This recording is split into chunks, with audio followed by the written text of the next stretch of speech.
So I know you've been hearing a ton of bad news every single day, 24/7. I wanted to give you some good news about the coronavirus. Number one, the last temporary hospital in China has closed. They put up these temporary hospitals to deal with this virus, and the last one is closed because the number of infections are dropping significantly. In fact, they only had one new infection the second day in a row. So that's good news.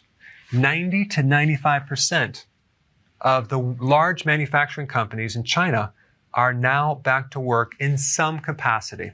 That's good news. 65 to 70% of small businesses in China are coming back to work. And they have at least 70% of all the people that were infected are now fully recovered. And then we get to the city Codogno, that's in Italy.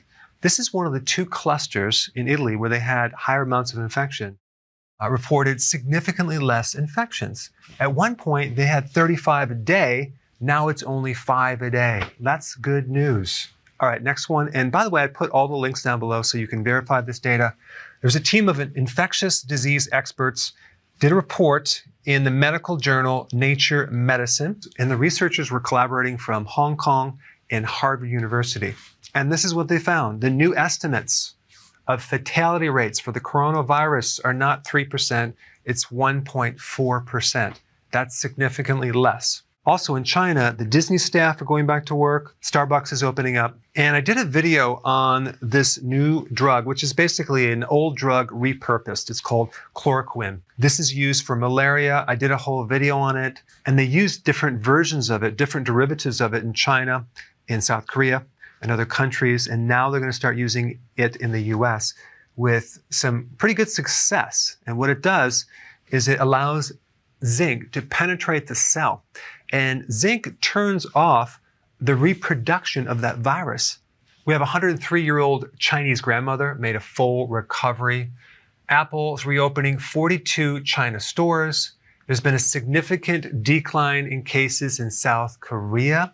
3 Maryland patients are fully recovered.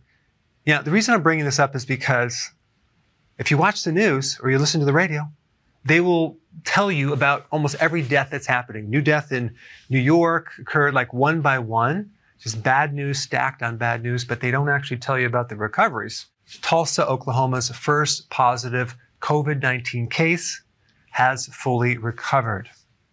All 7 patients who are getting treated at a hospital in New Delhi have full recoveries. There's also a very interesting paper, which I'm going to do a separate video on. You'll see that very soon.